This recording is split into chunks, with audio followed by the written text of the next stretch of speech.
Hi guys, welcome back to మా ఊరి వారి ముచ్చట్లు. ఎలా ఉన్నారు అందరూ? నేనైతే చాలా బాగున్నా, మీరు కూడా చాలా బాగున్నారు అనుకుంటున్నా. షిరిడి సిరీస్ అయితే స్టార్ట్ చేశా కదా, దాంట్లో భాగంగా నిన్న ఒక వీడియో అయితే పెట్టాను. పార్ట్ 3లో మేము ఒక ప్లేస్కి అయితే వెళ్తున్నాము షిరిడి నుంచి అని చెప్పి. ఇంకా ఎర్లీ మార్నింగే లేచేసి అందరం అయితే ఒక మినీ ట్రావెల్ అయితే బుక్ చేసుకుని అక్కడ ఆ ప్లేస్ చూడటానికి అయితే వెళ్తున్నాము. ఆ ప్లేస్ అయితే సూపర్గా ఉంది, ఎవరికైనా నచ్చిద్ది. ఆ ప్లేస్ ఏంటో మీకు కూడా తెలుసుకోవాలని ఉంది కదా, వీడియో మొత్తం స్కిప్ చేయకుండా చూడండి. నేనైతే చూపిస్తాను క్లారిటీగా, మొత్తం అయితే వీడియోస్ తీసాను. ఇంకా మధ్యలో ఒక హోటల్ దగ్గర అయితే ఆగి బ్రేక్ఫాస్ట్ అయితే చేసాము. షిరిడి అంటే మహారాష్ట్రలో ఉంది. ఇంకా అవన్నీ నార్త్ ప్లేసెస్ అనమాట. సో మన సౌత్ ఇండియన్ ఫుడ్ అయితే చాలా రేర్గా అయితే దొరుకుతుంది అక్కడ. చాలా తక్కువ హోటల్స్ ఉన్నాయి. మన ఫుడ్ కోసం చాలా ఇబ్బంది అయితే పడ్డాం మేము. కానీ వెతుక్కుని అయితే మన సౌత్ ఫుడ్ అయితే తిన్నాము. నార్త్ ఫుడ్ అయితే మనం తినలేము. వెళ్ళే ప్లేసే కాదు, మేము వెళ్ళే వే కూడా చాలా బ్యూటిఫుల్గా ఉంది. అందుకని చెప్పి అన్ని క్యాప్చర్ అయితే చేశాను. చూస్తున్నారు కదా, అవన్నీ అన్నమాట. ఆ ప్లేస్కి అయితే మేము రైనీ సీజన్ ఎండింగ్లో వెళ్ళాము. వింటర్లో వెళ్తే ఇంకా అద్దిరిపోయిద్దంట వ్యూ అయితే, అక్కడున్న వాళ్ళు అయితే చెప్పారు. మేము వెళ్ళే డెస్టినేషన్కి అయితే రీచ్ అయిపోయాము. ఇంకా చూస్తున్నారు కదా, అసలు మేఘాల్లో ఉన్నట్టయితే ఉంది అక్కడ. అదంతా మేఘమే అన్నమాట. ఆ ప్లేస్ అయితే చాలా కూల్గా ఉంది. ఇంకా మనం వెళ్ళే ప్లేస్కి అయితే అక్కడ కనిపిస్తుంది కదా రోప్ వే, ఆ రోప్ వే మాత్రమే వెళ్ళాలి. అమ్మా అన్నీ చెప్తున్నావు, ఆ ప్లేస్ ఏంటో చెప్పమ్మా ఫస్ట్ అనుకుంటున్నారా? చెప్పేస్తున్నా ఆగండి. శక్తి పీఠాలు ఉంటాయి కదా అమ్మవారివి, దాంట్లో ఒక శక్తి పీఠం అనమాట. అమ్మవారి పేరు సప్తశృంగి అమ్మవారు అనమాట. కొండ పైన అయితే కట్టారు రాతితో గుడి మొత్తము. సో గుడిపైకి ఎవరు వెళ్ళాలన్నా సరే ఆ రోప్వేలో మాత్రమే వెళ్ళాలి. కొండ పైన అయినా సరే గుడి అయితే చాలా బాగా కట్టారు. మళ్ళీ ఆ కొండ చిన్నది కూడా కాదు, చాలా పెద్దదే. చూస్తున్నారు కదా, అక్కడ నుంచి వ్యూ పాయింట్ అయితే చాలా బాగుంది. నార్మల్గా శ్రీశైలంలో అలా రోప్ వేస్ అయితే ఉంటాయి, కాకపోతే అది ఒక థ్రెడ్ కట్టి భోగిలాగా ఒకటి ఉండిద్ది కదా జైంట్ వీల్కి, అలా మాత్రమే ఉండిద్ది. కానీ ఇక్కడ చాలా డిఫరెంట్గా ఉంది, ఒక ట్రైన్ లాగా అయితే ఉంది. చుట్టూ మేఘాలు, మనం ట్రైన్లో కూర్చున్నట్టే ఉంది. ట్రైన్ ఏమో ఆకాశంలోకి వెళ్ళిపోతున్నట్టు, మనం ఆకాశంలోకి వెళ్తున్నట్టు ఫీలింగ్ అయితే వచ్చింది.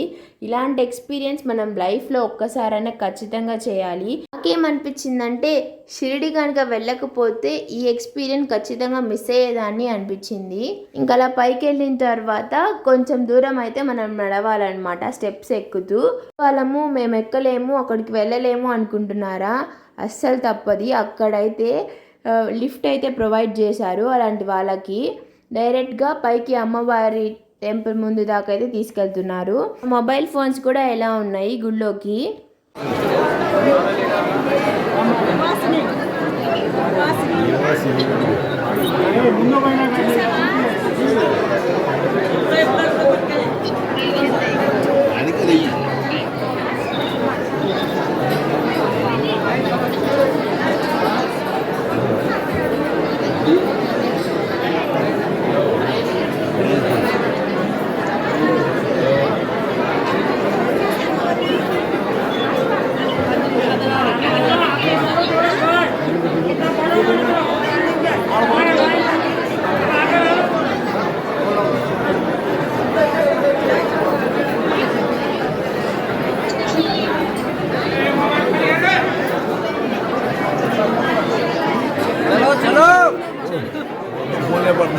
आगे चलो।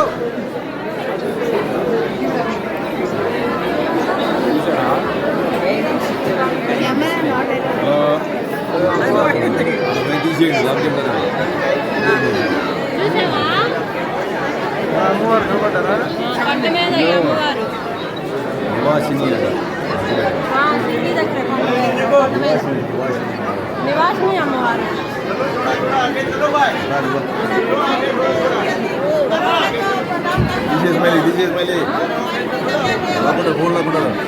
చూసారు కదా, అమ్మవారు చాలా పవర్ఫుల్ అమ్మవారంట. ఇప్పుడు చూపిస్తున్నా కదా, అదే ఇందాక మనం రోప్ వేలో పైకి వెళ్ళాం కదా, అలాంటిదే కిందకు వచ్చేదన్నమాట. ఇందాకైతే మనం లాస్ట్ సీట్లో అయితే కూర్చున్నాము, సో అందుకని మొత్తం అయితే కనిపించలేదు. అందుకని వెళ్ళేటప్పుడు అయితే పైన సీట్లో అయితే కూర్చున్నాను, మీ అందరికి చూపిద్దాము అని చెప్పి. ఓవర్ వ్యూ అయితే అలా ఉండిద్ది, చాలా సూపర్గా అయితే ఉంది. కిందకి రావడానికి ఒక ట్రైన్, పైకి వెళ్ళటానికి ఒక ట్రైన్ అన్నమాట. అమ్మవారి దర్శనం అయితే చాలా బాగా జరిగింది. అక్కడ ఉన్న పూజారి అయితే బొట్టు అయితే ఒక డిఫరెంట్ స్టైల్లో అయితే పెడుతున్నారు. ఇప్పుడైతే మనకి కింద నుంచి పైకి వచ్చే ట్రైన్ అయితే వస్తుంది చూడండి. అలా ఒకటి క్రాస్ అయితే వెళ్తాయి అన్నమాట. టెక్నాలజీ అండ్ ఈ డిజైన్ ఇలా రోప్స్ వేయాలి అని చెప్పి ఎవరు కనిపెట్టారో కానీ చాలా అద్భుతంగా అయితే కనిపెట్టారు. కిందకైతే వచ్చేసాము. ఇంకా అలాగా కిందకు వచ్చేటప్పుడు కూడా మనకి ఒక 2 సీట్స్ కలిపి ఒక డోర్ అయితే ఓపెన్ అయిపోయింది అనమాట. ఆ డోర్ దగ్గరే మనకి ఒక మెట్టులాగా ఉంటాయి అన్నమాట. ఒక బోగి లాగా డివైడ్ అక్కడ కనిపిస్తుంది చూడండి, గ్రిల్స్ లాగా. ఇంకా అక్కడే ఇంకా ఓపెన్స్ అయితే ఉంటాయి. ఇంకా అక్కడి నుంచి కిందకైతే ఒక 10-15 మినిట్స్ అయితే ఉంటాయి. ఇంకా అలా నడుచుకుని కిందకైతే వెళ్ళిపోవాలి. ఒక 30 మెంబర్స్ దాకా అయితే వెళ్ళాము మా ఊరి నుంచి షిరిడీకి అని చెప్పి లాస్ట్ వీడియోస్లో అయితే చెప్పా కదా. వాళ్ళు ఎవరెవరో మీకు తెలుసుకోవాలని ఉంది కదా, ఈ వీడియోలో అయితే ఒక ఫోటో అయితే యాడ్ చేస్తున్నాను చూడండి. దాంట్లో కొంతమంది అయితే మిస్ అయ్యారు ఆ క్లిప్లో. ఇప్పుడు చూస్తున్నారు కదా, వాళ్ళంతా మన వాళ్ళే అనమాట. మేమంతా కలిసి అయితే వెళ్ళాము. ఏంటి నువ్వు లేవు ఆ పిక్లో అనుకుంటున్నారా? ఫోటో తీసింది నేనే, అందుకే లేను. ఇంకా కాసేపు షాపింగ్ అయితే చేసేసి అక్కడి నుంచి అయితే బయలుదేరాము. నెక్స్ట్ వేరే ప్లేస్కి అయితే వెళ్ళాము. ఆ ప్లేసెస్ ఏంటో కూడా తెలుసుకోవాలని ఉంటే మన ఛానల్ని వెంటనే సబ్స్క్రైబ్ చేసుకొని నెక్స్ట్ కమింగ్ బ్లాగ్స్లో అయితే చూపిస్తాను. ఈ వీడియో మీ అందరికీ నచ్చినట్టయితే లైక్ చేయండి, కామెంట్ చేయండి. బాయ్.